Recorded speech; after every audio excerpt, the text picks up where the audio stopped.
Greetings, ladies and gentlemen, and welcome to the inaugural episode of KSE Talks. I'm Elina Ribakova, the director of the international program at the Kyiv School of Economics, and I'm delighted to be guiding our discussion today. In this podcast, we aim to shed light on pressing economic and political issues through informed discussions and debates. As we kick off our first episode, it's my honor to introduce our esteemed guest, Agathe Demarais. Agathe is the Global Forecasting Director at the Economist Intelligence Unit and the author of Backfire, a profound exploration of US sanctions and their worldwide impact.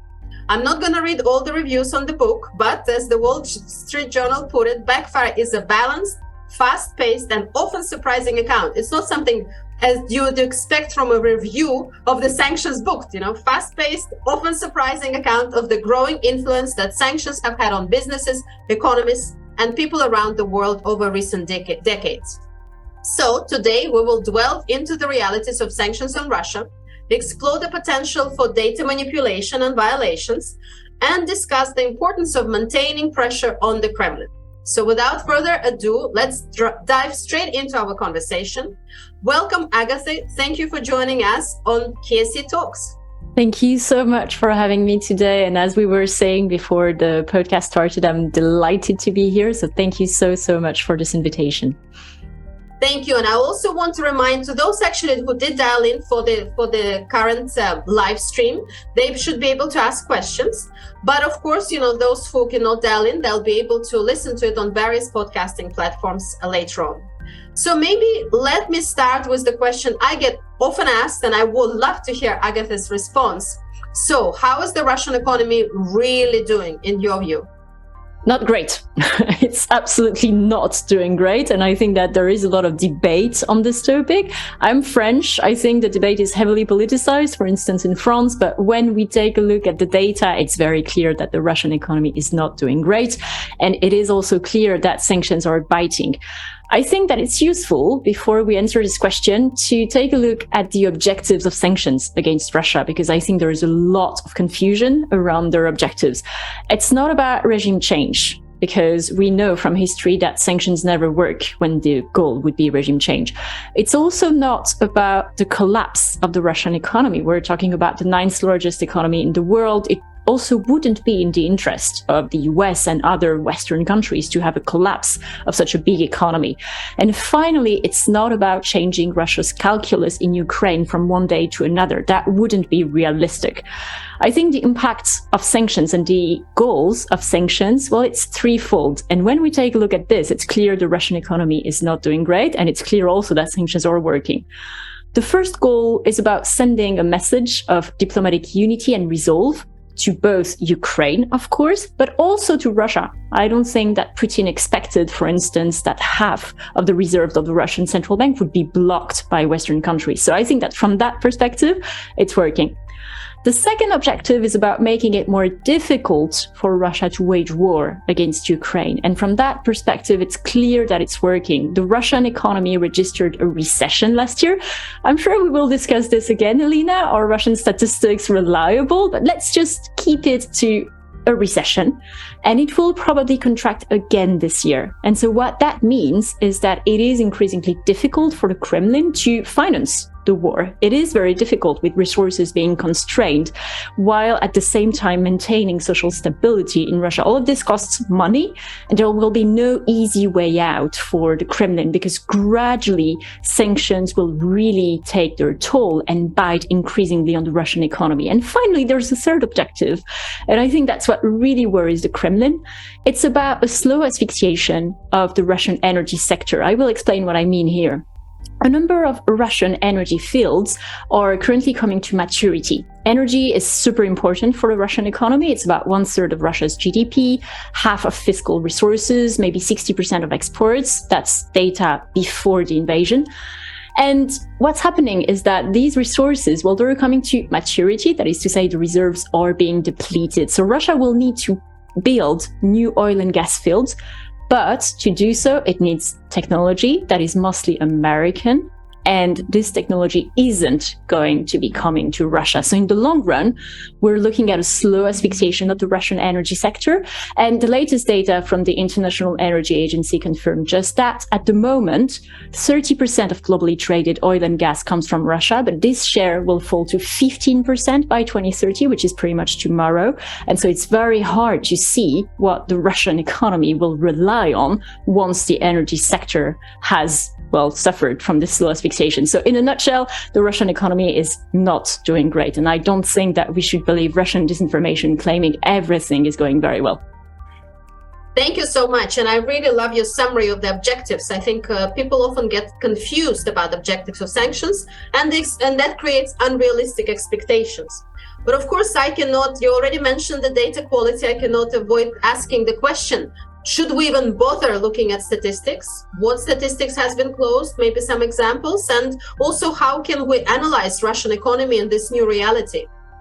It's very hard. So should we bother looking at Russian statistics? Yes, absolutely. I think that we should still, try to take a look at the data. But what's really happening is that statistical disinformation has become one more aspect of Russian disinformation around the war. We're seeing disinformation regarding what's happening on the battlefield. We're seeing disinformation about a number of topics, but we're also seeing a lot of disinformation from the Kremlin claiming A, that sanctions don't work against Russia, but also B, that sanctions are backfiring on European economies. And this is wrong. I think that it doesn't stand to scrutiny. What's happening is that Russia has really made statistics part of its information war. And so I've actually discussed this topic in a foreign policy article. I think there are three main techniques from the Russian government on this front.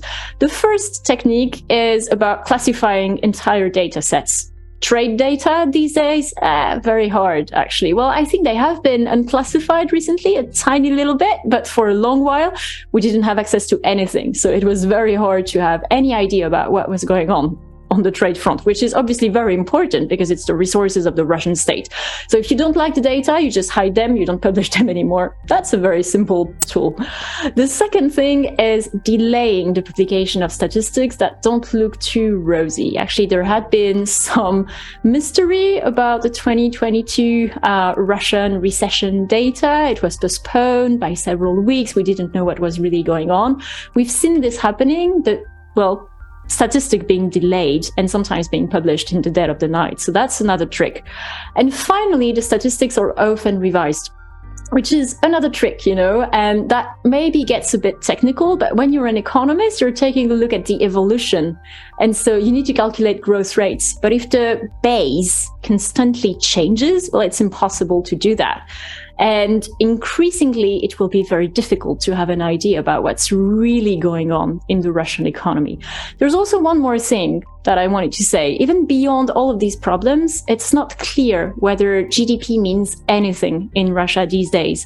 Because last year, GDP data were distorted by three factors in Russia. The first factor was actually the spike in energy prices that the war provoked. It's not sanctions that provoked the spike in energy prices. It is really the war. And I think that we should really tackle this disinformation narrative. So of course, this has boosted Russia's GDP, given the important role of exports in Russia's GDP.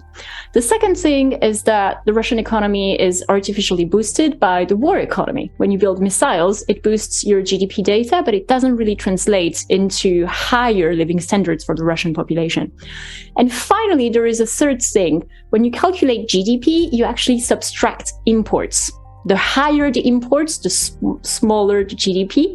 And imports collapsed last year in Russia, which also artificially boosted Russia's GDP. So overall, I would say that Russia's GDP figure aren't really an accurate picture of everything that's going on. And you add on top of everything all the disinformation data. So yes, let's take a look at them, but I think they should be taken with a pinch of salt.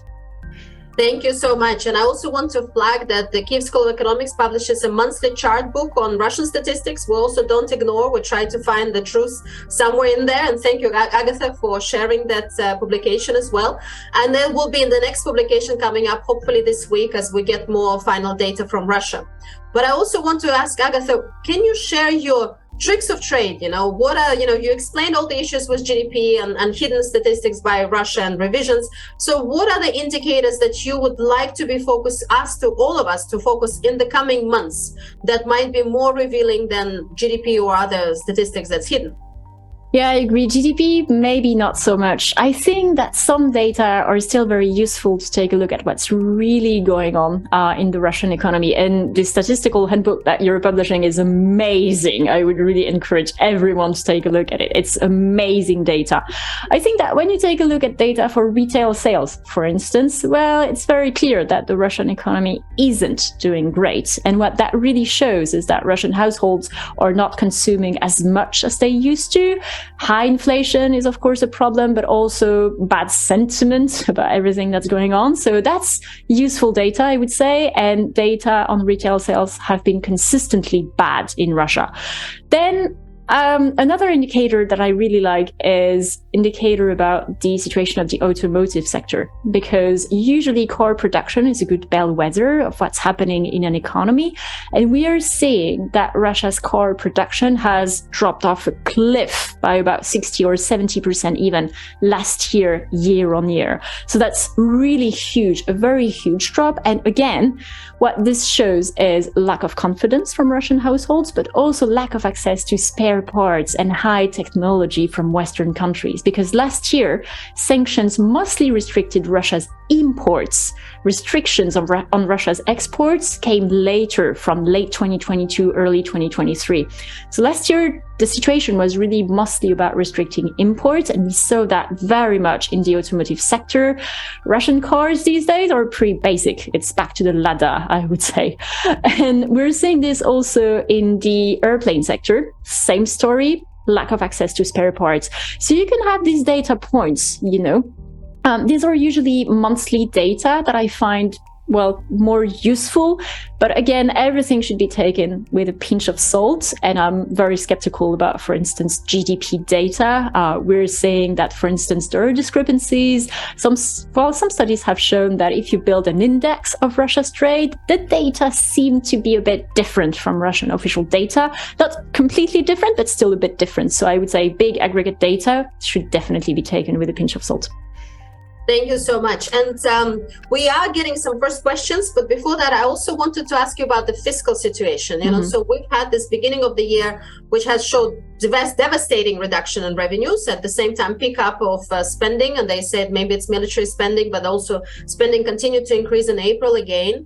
What is your take on this situation? Sort of give us the key points and also your expectations for the rest of the year. Well, I would say that the key point here is that the G7 price cap and the EU oil embargo are having an impact on Russia's finances. And I think that this is a very positive story, because there were fears before the imposition of these restrictions on Russian oil exports that these would lead to a spike in oil prices that would have a detrimental impact, especially on emerging economies. This has not happened. So that's the very positive news. And at the same time, we're seeing that these measures that make it more difficult in theory, because there is sanctions evasion, for Russia to export oil above a price of $60 per barrel, where we're seeing that this works. As you've said, Russia's fiscal situation really isn't great. We're seeing from the data that Russia's deficit will balloon this year. So this is not great news, of course, for the Kremlin. That being said, the Kremlin has reserves. There is the Sovereign Wealth Fund. There are also reserves, in the central bank. Maybe they could be used. Usually you're not supposed to do that, but God knows what's happening. But at some point, when you're running on your reserves, these will be exhausted. And I think that's really a good metaphor of what's happening for the Russian economy these days. I think that Russia is really running on its reserves. But at some point, for lack of replenishment, this will be increasingly difficult. And I think that's a good summary of the situation that's happening for Russia's fiscal reserves, but also energy reserves, also potentially in the military field, because we're seeing that sanctions make it more difficult for Russia to import semiconductors. These are very important to build missiles that are being used in Ukraine. So in all fields, Russia is a big economy, 9th largest in the world. So it's coming from a position of strength and huge reserves, but these will be increasingly depleted. And I don't think there will be any easy way out for the Kremlin from that perspective in any of these fields. Thank you so much. And thank you for flagging also Fiscal, because that was a big chunk of the support to the economy last year, was the dramatic increase in expenditure, which is unlikely to be repeated this year. I think spending last year increased more than 25%. So far, if they were to increase the spending, it's unlikely to be financed. And also the fact that the reserves were arrested, although we're still having the debate about damages and passing it on to Ukraine. But even the fact that reserves were arrested, that constrained fiscal space for Russia, macroeconomic space for Russia. And I think that was beyond the signal, was still very impactful in terms of limiting the macroeconomic space. But of course, with this challenging, sort of even more uncertain forecasts, with lack of clarity on the data and purposeful disinformation from Russia, what should we think about the forecasts from the international organizations? We have international organizations who have looked on Russia for many years. They have a lot of data, maybe sometimes more data than what we have, a lot of analysis which they choose not to publish in this environment. But should we bother much about their forecasts? They have, some of them have more neutral forecasts than others. What is your take on the range of the forecasts and how much we should be guided by these forecasts? I'm glad you asked, actually, because I think that's a fourth disinformation trick from Russia. Russia actually communicates very heavily on outside consensus forecasts. I'm a forecaster myself, and the only thing I can tell you is I'm sure my forecast for Russia's recession this year, minus 2.2%, is wrong. I'm pretty sure of this, You should always take forecasts with a pinch of salt. But what's happening is that among forecasters, there is something called the consensus. And there are some organizations that take maybe the 20 biggest or 30 biggest forecasters in the world, and they calculate the average and the median. And I think that usually this is a very good guide of what's happening. You're literally pulling the data from 30 organizations that do just that, run econometric models. But something that's been really interesting is that Russia has been communicating heavily on outside consensus forecasts. That is to say that, you have a pool of forecasts, and you have very pessimistic forecasts and very optimistic forecasts. And what we're seeing from Russia these days is that Russia only communicates about these extremely optimistic forecasts. Maybe these forecasts are right. We will know maybe only next year if we ever get access to the data. But that's not really the question. The question is about, communicating something truthful. And we're seeing this trick only to communicate about more optimistic, rosier, outside consensus forecasts, when the consensus is actually very pessimistic. The consensus is that Russia will record a recession again this year of around 2 or 3%. So not a pretty picture. This is due to the fact, as we've discussed, that sanctions are biting. This is also due to the fact that oil prices are lower than last year. So of course, the situation is more difficult. And also, as we've discussed, the fact that Russia's resources will be gradually constrained. So a difficult outlook. And sanctions will really have this cumulative, slow impact, but that will be very, very hard for Russia to escape. Thank you so much. And I'm very glad you bring this aspect of the effectiveness of sanctions, because in a way, the way I think about the uncertainty of 2023 forecast is that it is partially endogenous. It depends how effective we are in implementing the sanctions this year, oil price cap avoidance, other sort of evasion and access to the critical technology that Russia might get. So what do you think, which sanctions so far are the most effective, and where we think we need to do more work? I think all sanctions are effective. I think that it's very difficult to pinpoint one sanction and say this is the one sanction that is the most effective. I think that we should see sanctions as a big toolkit, and it's part of a broader toolkit of aid to Ukraine, military aid, financial aid, and also other measures against Russia. So I think that we should take a look at sanctions from that perspective. That being said, if you really push me for an answer on this one, I think there are two measures that are especially useful, I would say, to constrain Russia's financial resources, because if we go back to the objectives that I've discussed, it's about making it harder for Russia to wage war against Ukraine. It won't be a miracle tool. It won't be a magical tool. We need to be realistic. But what is it that is making it harder for Russia to wage war against Ukraine? Well, I would say two things. The first thing, constraining Russia's financial resources.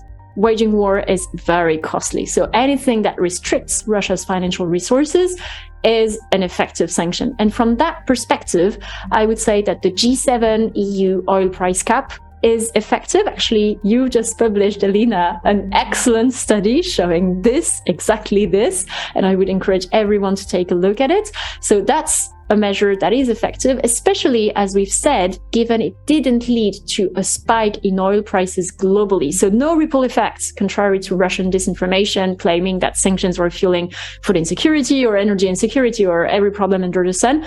That's not the case, actually. That's been, I would say, a policy that has been implemented and that is very effective. And the second restriction is about, restrictions on access to technology. We've discussed the missiles, of course. It is more difficult to build missiles if you don't have access to top-notch semiconductors.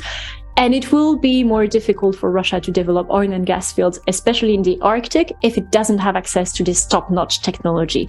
So really, if you push me for that, I would say restrictions on Russian energy exports. Definitely the European oil embargo is also biting because Russia has lost its main market for energy exports, and it has rerouted these exports towards India, which is actually getting oil at a discount.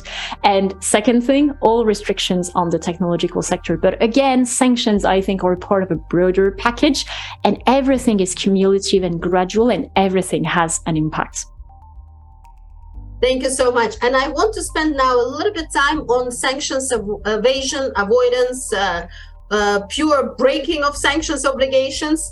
You flagged two key sanctions that are working if we press you, right? One is constraining resources to Russia, and in that sense, embargo and the cap are working to an extent. And the second one, access to critical technology and waging the war, but also in terms of energy and tech. So where do you see here success in implementation, and also where you're particularly worried and how we can address those concerns? And then we can spend more time also the differences between what the EU can do, what the US can do, and other countries part of the coalition against Russia's war on Ukraine. So essentially the question is about sanctions evasion. So yes, sanctions evasion is happening. I think that it is to be expected. Pretty much any country that is under sanctions is engaging in sanctions evasion. I think that it is not bizarre that any country under sanctions would try to circumvent these measures. I am not convinced that Russia is managing to circumvent sanctions at a scale that is sufficient for the scale of the Russian economy. What I mean here is that a country like Belarus is also under sanctions. It is a very small economy. So I'm pretty sure that sanctions evasion can be done at a scale that is, that corresponds to the size of the Belarusian economy.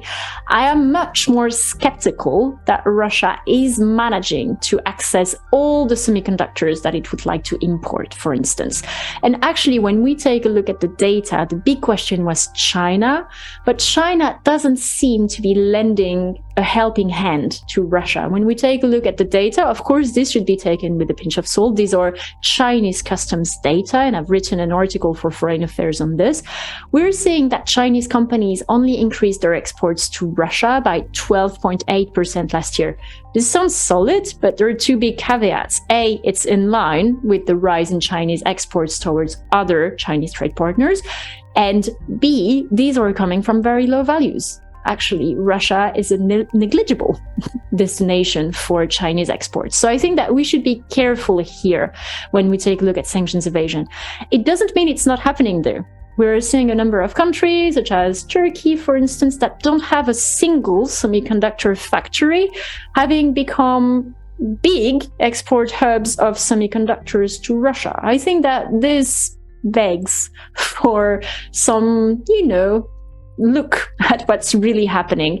So I think that this is one key thing. The first key thing will be to take a look at what's happening in some countries such as Turkey, the UAE, maybe Serbia, maybe Kazakhstan also, and other small countries that are part of the Eurasian Economic Union, about what's really going on there. But again, I don't think that the scale is enough for the size of the Russian economy. So I think that this will be the first thing.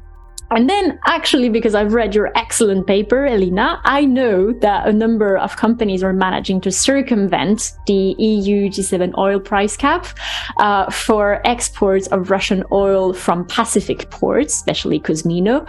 So not to China, not to India, but probably to other destinations. It looks like a number of these exports are happening at a price that is higher than $60 per barrel. So that, of course, begs for some look again at what's really happening. And we're seeing that a number of companies engaged in this are located again in the UAE or in Hong Kong, etc., etc. So probably there could be some diplomatic signals sent to these countries, but it's very hard, to get them on board. I don't think they will implement sanctions on Russia anytime soon. But still, I'm pretty sure that the US could do some signaling that it is not a great idea to help Russia circumvent sanctions.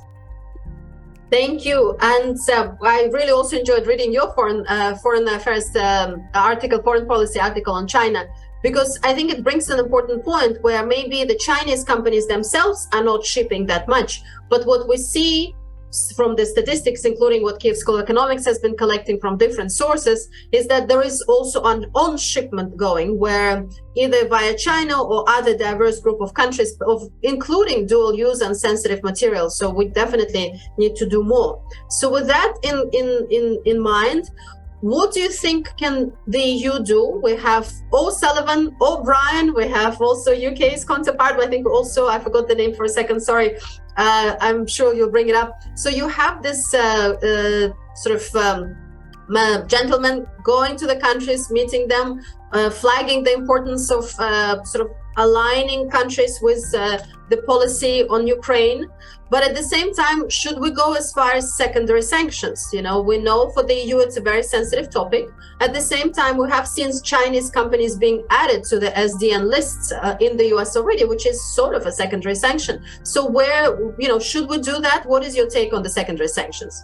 That's a difficult debate, to be honest. I think this points to the fact that US sanctions and European sanctions are different.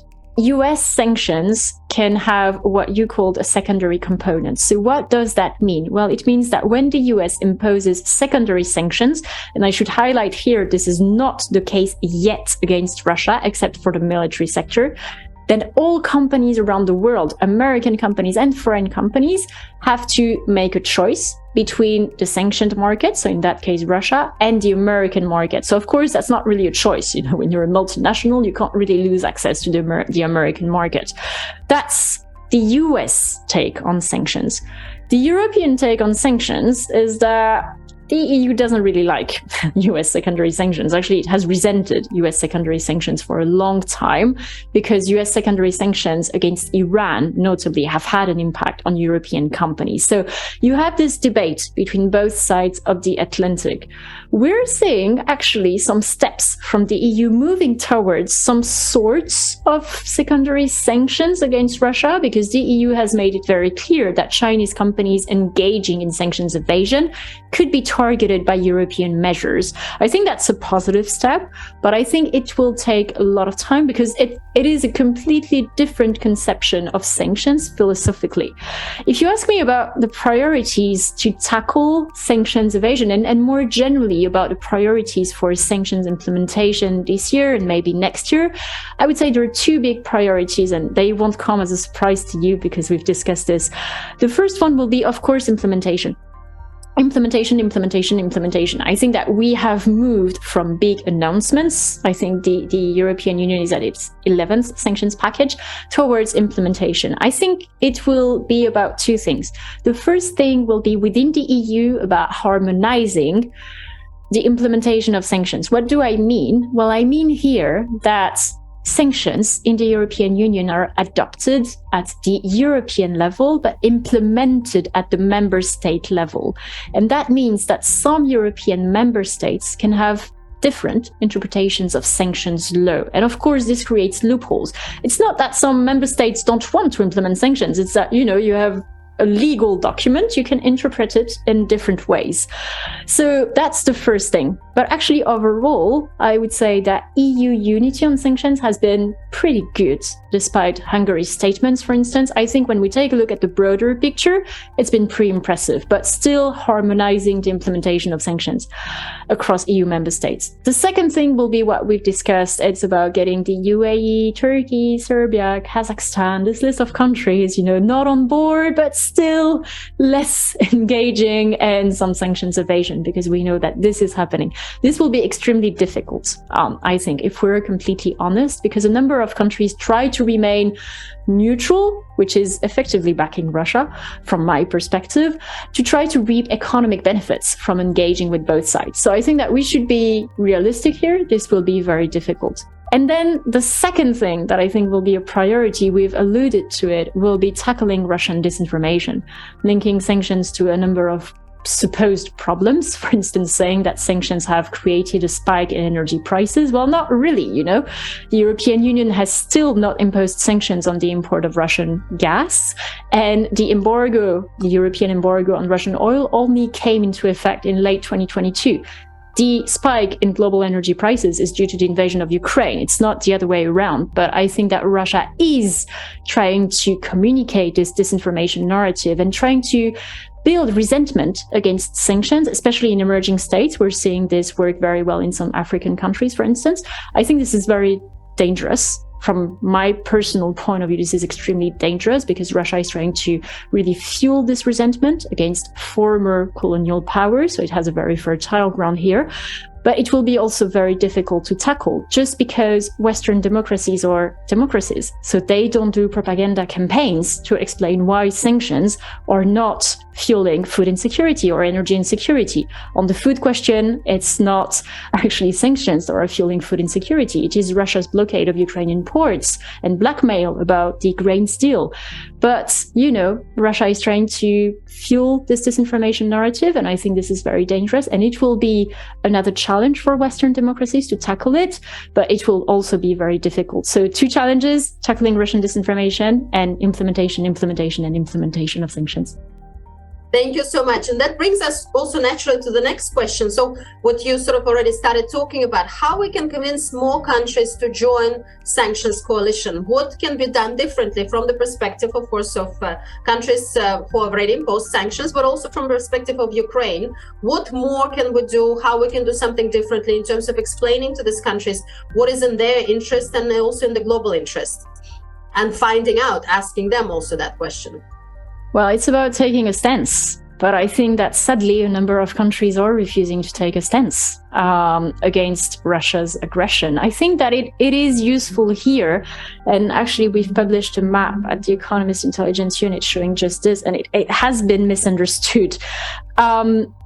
It is about the fact that about 2/3 of the population globally live in countries that are neutral or that actually haven't taken a stance condemning Russia. And I find this very worrying and very dangerous personally, but I don't have a perfect solution to this, just because this is also happening because of Russia disinformation campaigns. These are not new, by the way. Sanctions, Russia is using sanctions these days, but during the COVID pandemic, Russia was peddling the same disinformation narrative, saying that Western countries were hoarding vaccines and that Russia would come to the rescue of developing states in the global south with its Sputnik V vaccine that was actually very expensive. But so it's nothing new, but I don't know what tools Western democracies will have, just because we're democracies again. So we don't really engage in information campaigns or campaigns to try to explain what Russia is doing. I think that would be useful, but that's not something that Western democracies are doing. So it's about one by one explaining the dangers of, engaging in sanctions evasion, if that is the case, and also taking a moral stance, supporting Ukraine. But if we are completely honest, this will be very difficult also because, Russia is selling discounted oil to a number of countries, and these countries, find it that it's not a bad deal. So I think that this will be extremely difficult, and I don't have a magic solution, unfortunately, to that one. Thank you so much. And We also have another question from the audience, and I think it links in with the timing of sanctions. With time, do you expect sanctions to become more effective or less effective? And the question is, at what stage would you say we should expect companies stopping over-compliance? That maybe in the beginning they over-comply, then they figure out, oh, wait a second, sanctions are not that scary. We found out where the legal line is. We can work with this. So, and also what kind of precautions we should take, to respond to that. Thank you. That's a big question. On over-compliance, I think over-compliance is part of the problem, but I think that a number of companies are exiting the Russian market because of reputational issues. I don't think that it looks really great these days to do business in Russia. And I think that is actually the main reason why a number of multinationals have exited the Russian market. It's actually not about sanctions. If you take a look at sanctions don't really make it impossible to do business in Russia these days. It is really about reputational risk. And I think that if we have the assumption that sanctions will remain in place for many years to come, because unfortunately there is no end in sight to the war in Ukraine, well, I think that we will see a gradual decoupling of the Chinese/Russia markets on the one hand and Western markets on the other hand. Actually, this is what we're seeing for oil these days. We're seeing a very fragmented market. We're seeing that Russia is, not having much ties economically with Europe, for instance, and Western markets anymore. And I think that this trend will deepen. So I think that this points to the fact that sanctions will be increasingly effective. And if we go back to everything that we've discussed, sanctions on technology in particular will be increasingly effective because, it's very, very hard to rebuild technological supply chains from scratch. You can do that for very basic stuff. But technology, building semiconductors, that's super tricky. You need engineers, you need experts, you need, a trained workforce, which is something that Russia doesn't have. Actually, Russia's economic outlook was bleak even before 2014 and the annexation of Crimea. It was bleak because of a number of factors: bleak demographic prospects, declining population pretty much, low productivity growth. These are the two main factors for long-term growth. Also climate change. It will lead to less demand for Russian fossil fuels. So I think overall, it is really a bleak outlook. That being said, I should make a big caveat here because we're also seeing in the very long run what I call, and I actually discussed that in my book, increasing sanctions vaccination from countries that are targeted by sanctions. I think it's been misunderstood. This won't have a magical impact from one day to another, helping Russia shun sanctions altogether from one day to another. It's really about a slow trend. Sanctions at the moment rely on access to financial channels. It is actually up to banks globally to say, no, you cannot do that transaction with Russia because of sanctions. And so, unsurprisingly, a number of countries under sanctions, such as Russia, but also China, Iran, Venezuela, Cuba, North Korea, you have the coalition of the rogues, they're building sanctions-proof financial channels. So this is about de-dollarization, for instance, using the dollar and the euro less for bilateral trade. Russia and China do that quite a lot, actually, bilaterally. The second tool is also alternatives to SWIFT. SWIFT is the global Rolodex connecting all banks with each other. And in 2012, Western countries cut the access of Iran to SWIFT. And that was really a wake-up call for a number of countries. And China is building SIPS, which is an alternative to SWIFT. It is much smaller, but if China were to be cut off from SWIFT entirely, or if Russia were to be cut off from SWIFT entirely, which is not the case, by the way, then they would have access to this backup plan. And then finally, the third tool is central bank digital currencies stored on digital wallets on mobile phones, completely immune to sanctions. So I think overall, when you take a look at these three innovations and you put them all together, it means that sanctions could gradually, in a few decades, become ineffective against their targets. And actually, I think this is a very dangerous development. That's what I discuss in my book. not only for sanctions, actually, but also to track, for instance, nuclear proliferation. Because to track nuclear proliferation, Western countries rely on tracking financial channels and financial transactions that look suspicious.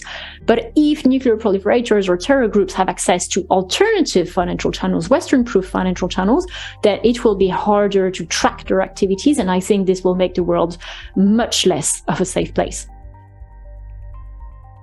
Thank you so much. I wanted to sort of come back briefly to the companies leaving Russia or not leaving Russia. And from my perspective, it seems to be a very sort of short-termist view for companies that are still staying there because of maybe greed, maybe they already invested in substantial plants. They're announcing that they're no longer putting in new investment, but they continue to operate the existing production plants in Russia. Because the reason I say it is a very short-termist view, because the tightening of the regulation to exit have gone progressively more aggressive, even over the last 6 months, because the objective there is not to have a constructive relationship with the foreign company. The objective is there to be able to keep hostages as needed, be it bank or industrial companies.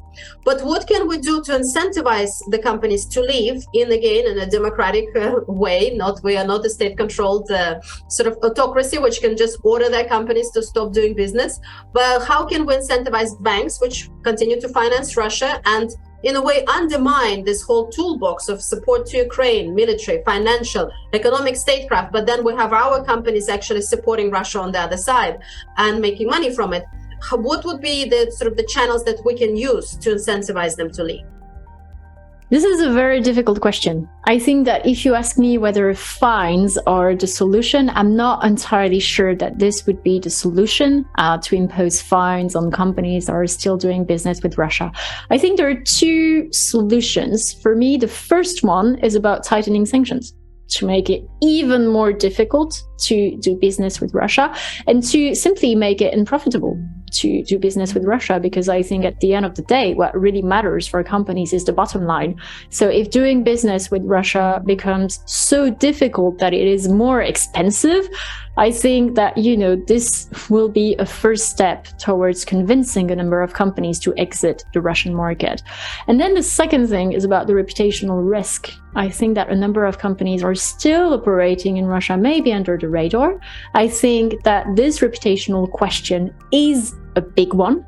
So I think that this would be the second thing. But at the end of the day, it's all about convincing people to take a moral stance. I don't think people should be forced to do it. I think people should be convinced, because we live in Western democracies, and I'm very glad we do.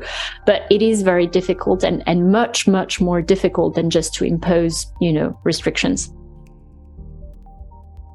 Thank you so much. I'm looking, there are many questions coming in, but sort of a more sort of detailed and now even more challenging questions. So we talked a little bit about the aviation industry, we talked about military, and here there are some related questions. So what have you seen in your analysis in Russia's ability to circumvent sanctions and procure spare parts for the aviation industry, or maybe harvest existing planes?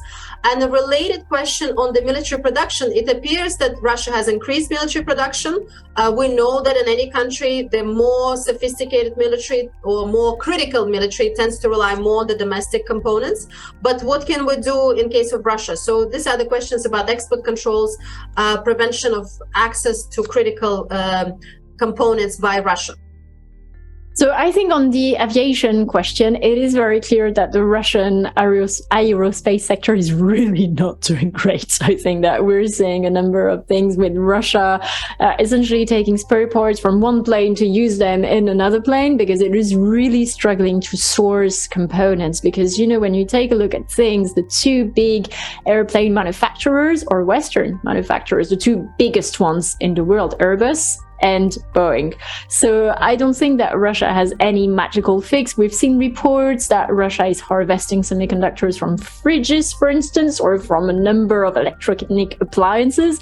I think this is highly probably happening, but I strongly doubt, as we discussed, that this is enough for the scale and the size of the Russian economy. You're talking about a fleet of thousands of aircraft. So this is very difficult. When we take a look at the military sector, I should say here, I am not a military expert, but I think that this question, it all goes back to sanctions evasion. Yes, of course, Russia is managing to smuggle some semiconductors, but I think that in the grand scheme of things, what's happening is that both China and Russia last year saw their access to top-notch semiconductors being curbed by US export controls. And so that was actually a bet that was made by Western countries, that by curbing the access of both countries to top-notch semiconductors, well, it would have an impact. And it had made it very difficult for both countries to collaborate on that front, because the few high-tech semiconductors that China has, it is not sending them to Russia. So I think that this is very significant. That being said, smuggling does happen. I was mentioning the Turkey example. So it all points to the fact that sanctions implementation can be tightened, but this is extremely difficult. It is about being on the ground. It is about collecting intelligence about what's happening. It is about having sources about what's happening. So I don't think that we should think that Western countries aren't doing enough or aren't doing everything that they should be doing. I mean, I'm a former French Treasury official, and I know these things are very, very difficult. They take a lot of time. It's about a number of cases. So, of course, implementation needs to be tightened, but it is very hard. And I think that we also need to recognize it. It won't be anything with a magic fix from one night to another, but it will be gradual tightening of the screws. Thank you. And we have also a follow-up question from the audience about we've heard about two major sectors, and you explained it to us very well in terms of automotive, aviation, that have struggled. What do you think should be the next sector you expect to be the next sector to experience problems? And looking at some of the analysts, Zubarevich has been very outspoken about the regional geography of Russia and the likely problems that it's going to experience. Some other analysts, what is your outlook on the next shoe to drop, so to say, in terms of industrial output? Well, I think that the three main ones, as we've discussed, so you have airplanes, you have automotive, you have military is going to struggle, because building missiles is one thing, but building good missiles is another thing. So I think these three have been very, very badly hit. I don't think that there will be any easy solution for Russia for that. And more broadly, what this points to is that any sector that has any links to IT, to high technology, is going to suffer quite a lot. There is actually something that we haven't discussed, but that is also very significant. It is the brain drain. We know that tens of thousands, possibly hundreds of thousands, again, very hard to know the real data. We don't have any reliable statistics on this, but a lot of Russian engineers have left Russia after the invasion of Ukraine to protest against what was happening. And this will have an impact, on Russia's ability to do high-tech stuff, or even just technology stuff. Because if you don't have a trained workforce, that is very hard. If you don't have access to Western technology, you need to recreate supply chains from scratch, extremely hard. If you don't have Western companies coming with FDI and technology, also extremely difficult. And as we've discussed, China isn't coming to the rescue, also because Chinese firms fear US secondary sanctions potentially. So what's the way out for the Kremlin? Personally, I don't see it. And I think that it will be a slow, gradual decrease and stagnation of the Russian economy. From next year, we should see maybe slow growth in Russia, but we shouldn't forget that Russia's GDP will have dropped last year and likely this year. And actually, when we take a look at the data, Russia's GDP shouldn't get back to pre-invasion levels before 2027. I think overall, this tells everything. Slow stagnation, bleak outlook, and then you add to this all the demographic question, the productivity question, low investment, climate change, etc., etc. I think every sector is actually going to be impacted, if you ask me, especially high-tech ones. Thank you so much. Yes, I could not agree more with you on this. I think the high-tech, there are the sectors that used to contribute to diversification, produce more exports outside commodity exports, are the ones that are most actually ironically relying on imports and foreign know-how. So I think this is sort of the first chance of this diversification is gone for Russia in the near future, for sure. And then also, as you mentioned before, maybe I'd add the fourth sector here, so air, automotive, military, but as you mentioned before, also energy, which development of new field will be increasing. It's already been curbed from 2014, but it will also increasingly be undermined going forward. We're getting more questions from the audience. So this time more on the fiscal side. We sort of the two related questions. One is, we talk about reducing Russian revenues. We talk about challenges, but it doesn't seem they're going to run out of it tomorrow. They're finding ways to finance it so far. They have the National Wellbeing Fund still there. They can load up banks with domestic borrowing. So, when is the breaking point? And related question to that, is there the case for lowering the oil price cap now? Would invasion increase so much that we will not get the result? How do we get to the point that Russian fiscal deficit becomes too hard to finance? Very difficult question. The way I would put it is that the Russian fiscal situation, it's a closed loop at the moment. It is really a closed loop because Russia doesn't have access to external financing anymore. It's not raising any money on capital markets globally. So it is Russian banks that are financing the deficit. They are doing that. Russia doesn't really have a problem, well, not a big problem, to place its debt domestically. But when you have this closed circuit, it is very, very fragile. And I think that the situation is going to deteriorate gradually. It won't happen from one day to another. Sure, the reserves of the sovereign wealth fund are also important, but we're seeing that they're being depleted. And also, they're not entirely liquid, which is very important. When you take a look at sovereign wealth funds, you need to take a look at liquid reserves, because if you can't have really access to these reserves, they're not very useful to finance your fiscal deficit.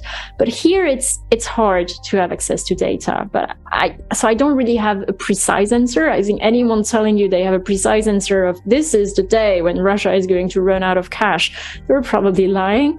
But I think increasingly difficult, maybe in a few years.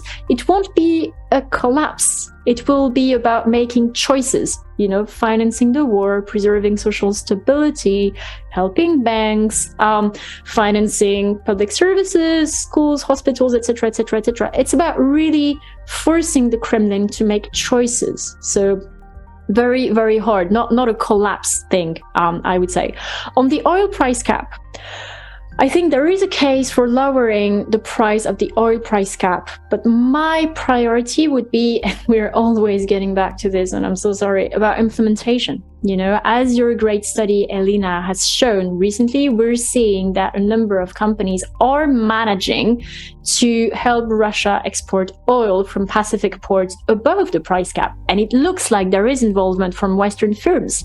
So I think that implementation could be even more important than lowering the price cap, because we're seeing that these exports, if I'm not mistaken, are done at an average price of $73 per barrel.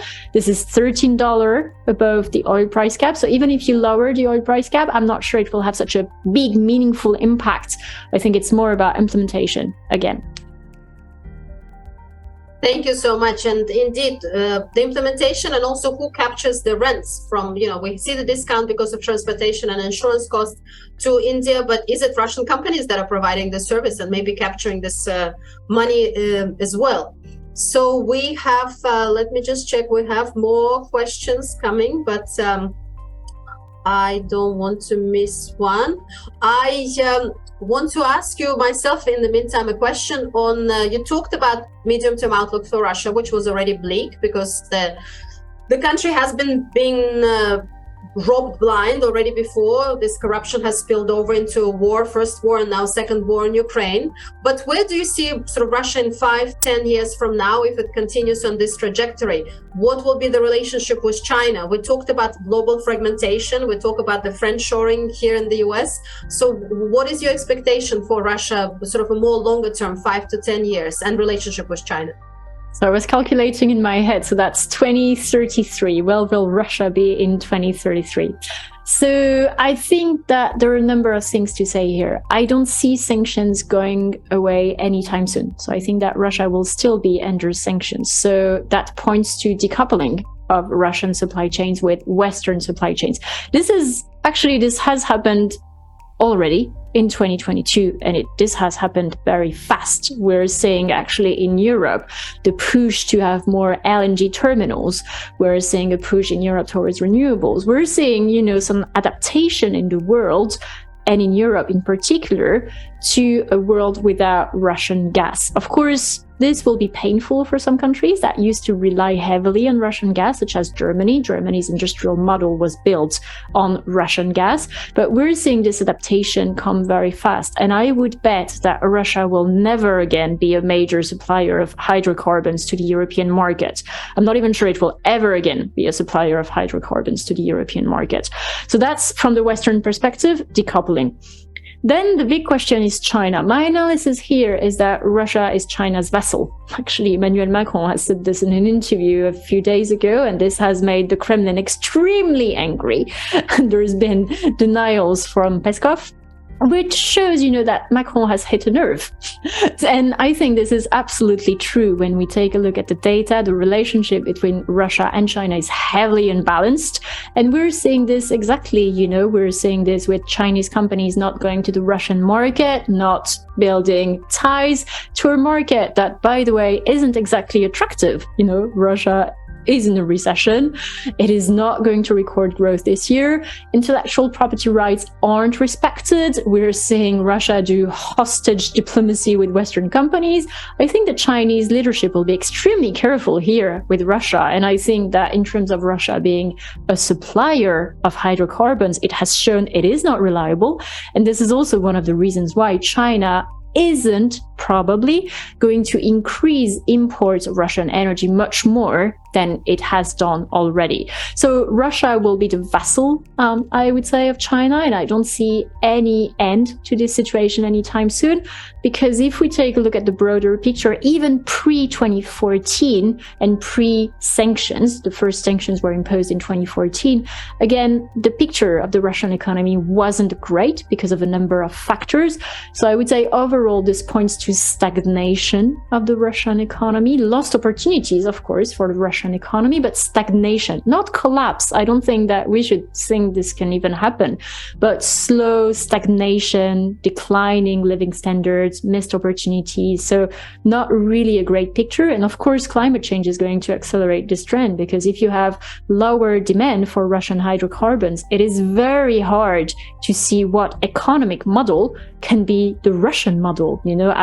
I've covered Russia for a very long while, and all the attempts to diversify the economy have always failed. It is not an economy that has ever been diversified. So I don't see any easy way out here. Thank you so much. Unfortunately, we are coming closer to an hour, but it's a fantastic place to stop.